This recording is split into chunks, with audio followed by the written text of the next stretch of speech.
welcome. Happy New Year, too. Happy New Year, and welcome to the first, yes, very first broadcast of Comics Should Smell Good in 2018. However, while it is the first, it is also the final countdown. Yes. Well, not counting this one, only 3 episodes of Comics Should Smell Good remain. Strange. See, I imagine that I would be walking away someday, to go to a lucrative career in waiting tables or something, and I'd have to pass on my mantle as broadcaster here to someone else. But no, it's all down to us soon. And Casey couldn't even be bothered to show up for the first video of the year. How does he get away with that? I don't get it. Like, that should be something he should lose his shares and Comics Should Smell Good or something, right? Like, can we strip him of his He should be locked in the room with a really He should be locked in the room with a really bad smelling comics. Oh God. Torture. No, we don't do that. That's a bit much, Will. I mean, I'm mad at the guy, but like not that mad. How about some comics? Let's talk about some comics. Yeah. Let's get our mind off this traitor. Well, there is another ending, and it's called Guardians of the Galaxy number 150, but this ending is a new beginning. You've probably seen a lot of teasers. It may have something to do with this movie, this little movie called Avengers Infinity Wars coming out later this summer. So, what a great time. Pawn Stars and the big Yeah, glove, exactly, right? exactly, the big gloves. Gotcha. So, why not do a big cool storyline leading up to that? It's called the Infinity Quest. It's going to kick off Jerry Dugan. He's been writing Guardians of the Galaxy. It's been a blast. The Guardians have actually been undercover and found corruption and all kinds of weird cosmic crazy stuff going on in the Nova Corps. And it's all leading up to, and we've also seen these teasers. We know that Wolverine's got one of the stones. Possibly Captain Marvel may have one. But it's going to be a big quest throughout all the Marvel Comics universe leading up to, and it's also there's no teasing this because it's on the front cover and you heard about it. Warlock, yes, Adam Warlock is back.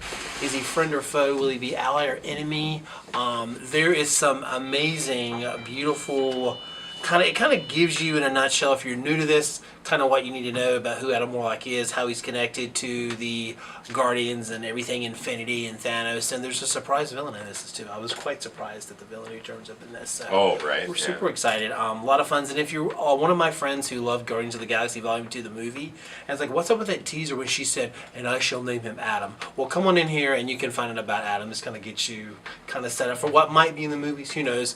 But until then, Xanadu's got lots of great comics that are all Infinity-esque. Including one comic that, if Casey were here, he would surely be talking about. This is the 10th issue of Extremity. Oh, well, tell him to go back to wherever he is. I don't even know. Where does that guy go when he's on vacation? He doesn't have money to travel. Anyways, Extremity number 10 here. We are 2 issues away from the end of this amazing series by Daniel Warren Johnson with colors by Mike Spicer. It's a almost Miyazaki-esque, and I would compare it to Nausicaa at least Casey would.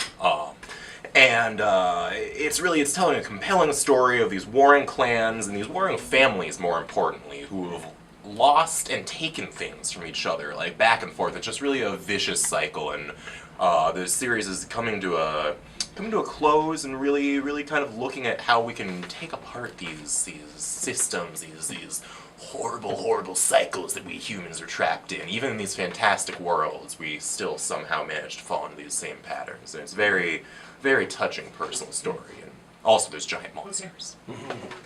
My next pick is quite a challenge. It's Phoenix Resurrection 2, and there's not a lot. It's hard to tease it without spoiling because the first one literally blew me away. As a longtime X-Men reader, as an X-fan, it was beyond just, Jean Grey's back as the Phoenix. It is so much more than that. Matthew Rosenberg definitely has done his homework. It is great for nostalgia. If you're a first-time X fan, it'll keep you intrigued. But it is much more than Jean Grey back. And I like the team dynamics. Basically, there's all these things going on around the world that definitely the signs that the Phoenix has returned, as we knew it would. And it's so much more than just Jean Grey. And Matthew Rosenberg takes the X twist and just goes even more so. I don't know what that was. I don't even know what that means, but anyway, I'm really enjoying it as a longtime X-Men fan. It's exactly what I love. It's not what I expected. As a guy who writes comics blogs, it's nice to not be spoiled by something and to be actually surprised, which I was by number 1 and with this. And even like the publisher didn't even give the secret away. So great for X-Men fans. It makes me really excited about what's going to be happening next with all the X-Men books, including Gene's own book. I too have a Marvel book here, actually, which ties in just a teensy weensy bit with that whole Infinity smorgasbord you were talking about. Oh yeah. This is Captain America 697. Just look at that cover. Is that awesome? Okay, or what? yeah, this cover that is the coolest Kraven has looked in ages since like Mike Zeck drew him in the 80s. But this, obviously, you see, is Kraven hunting Captain America, possibly the most dangerous game. Ooh. Yeah, no, this issue is basically the most dangerous game with Captain America and Kraven. It's awesome. It's really, really, really, really cool. Chris Samney, Mark Waid doing what they do best, which is superhero comics. God dang it. Also featuring, as this little blurb here says, where is Wolverine? Oh my god. Last time we saw him, he was like beating up some frost giants and driving a truck full of beer and also just had an Infinity Stone because. We still haven't learned anything about that. But we have a post-credits scene at the end of this issue with more of Logan's story going on.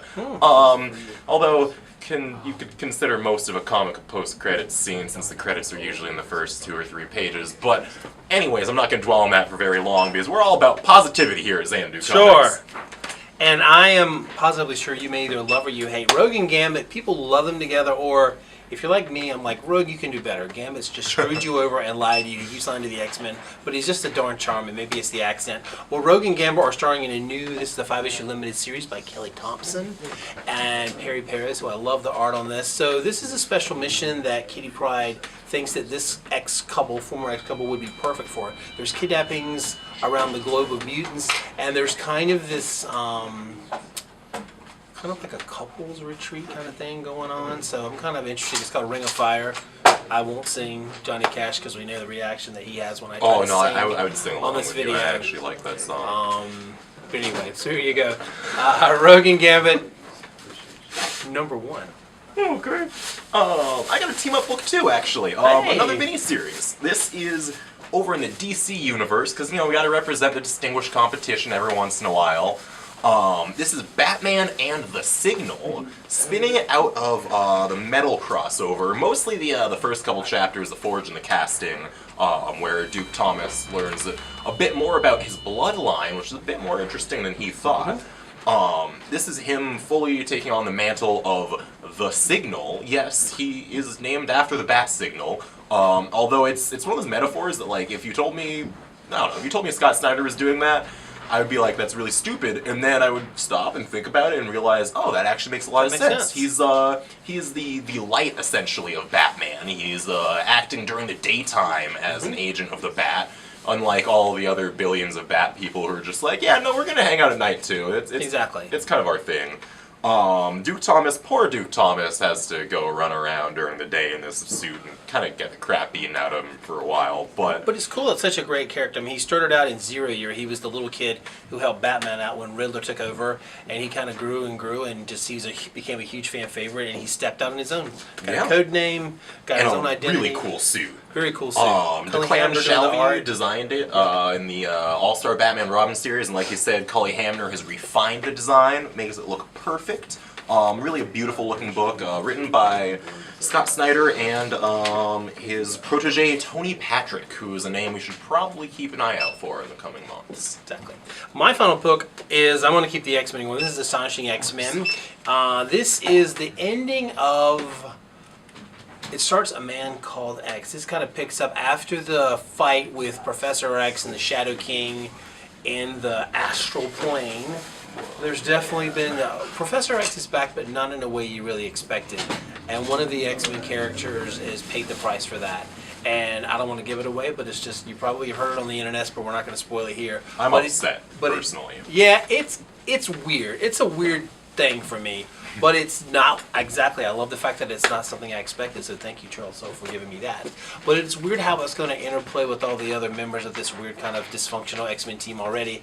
And Phil Noto is the artist on the issue, who I love. So there's all that. So there's Professor X in a new way. There's psychic infections with all the other team.